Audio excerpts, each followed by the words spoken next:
նախարար ես ցանկանում եմ անդրադառնալ մսացե կենտրոնների աշխատանքին, ինչպես է գնահատում նրանց աշխատանքը եւ շատ հաջող դերերում մասնագիտական ոչ ճիշտ մոտեցման արդյունքում քաղաքացիներն ընկնում յուրոստատական կամ շփումների մեջ եւ երկրորդ հարցս վերաբերում է նախորդ հարցին ի վերջո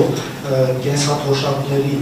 ուղի իմաստով բարձրացում ապագայի նախատեսում է այլևս բացառում։ Եկեք երկրորդից պատասխանեմ, հետո անցնեմ առաջին։ Ես անկեղծ ասած չեմ հասկանում հարցի իմաստը։ Եթե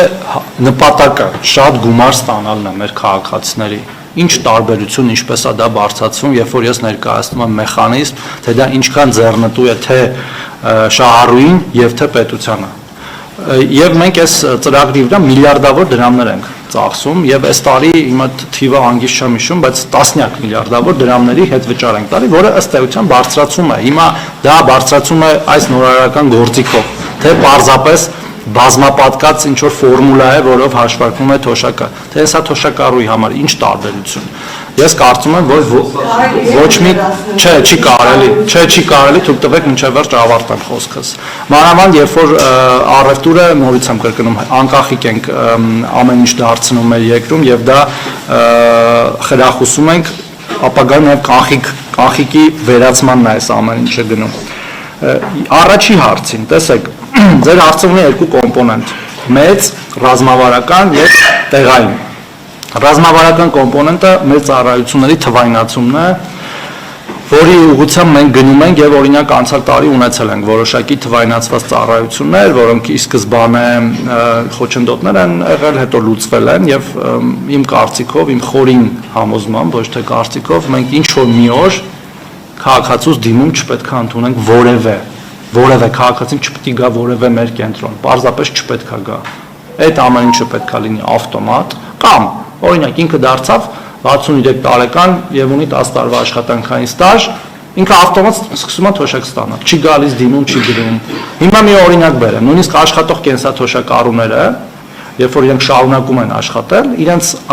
ամեն ավել տարվա ստաժի համար վերահաշվարկ կա։ Դրա համար պետք է դիմում գրեն մարդիկ։ Ու դա օրենքում է գրած, որ դիմում պետք է գրեն։ Հիմա մենք այդ օրենքներն ենք փոխելու, որտեղ դա աբսուրդ է։ Հիմա այսօրվա պայմաններում մենք գիտենք բոլոր աշխատողների տվյալները, պետական եկամուտների կոմիտեի համակարգում դա կա։ Դա պետք է լինի ավտոմատ, մարդիկ չպետք է գան միասնական սոցիալական ծառայության գրասենյակներ եւ ոչ շատ հեռավոր ապագայում ես պատկերացնում եմ, որ մենք միայն պետք է ունենանք դաշտային աշխատողներ, դաշտային ճակերտներով, որոնք պետք է տնայցեր իրականացնեն եւ քաղաքացիները չպետք է գան մեր կենտրոններ։ Ես դες բան չասացի։ Ես առանձին ձեր հարցին կպատասխանեմ էլի։ Եվ տեղային մասով, այո, մենք պետք է մեր այսօրվա աշխատողների եւ բարեկրթությամբ եւ բարեհամբույր սպասարկմամբ եւ մասնագիտական գիտելիքներով զբաղվենք եւ ես այնքան եմ դա կարեւորում, որ ինքս անձամբ այցելում եմ բոլոր միասնական սոցիալական ծառայության գրասենյակներ, մնացել է միայն այցելեմ Շիրակի, Լոռու մի քանի եւ Արարատի մարզի գրասենյակներ, որը անելու եմ հավանաբար մի շաբաթ, եւ ես անձամբ տեղում նաեւ իմ գնահատականն եմ ստանում այդ կոլեկտիվի կամ անձնակազմի մասնագիտական որակներից եւ նաեւ մենք փոփոխություններ ենք իրականացնում թե կադրային, ինչը շատ բնական է, եւ թե նաեւ վերապատրաստումներ հենց այդ մեր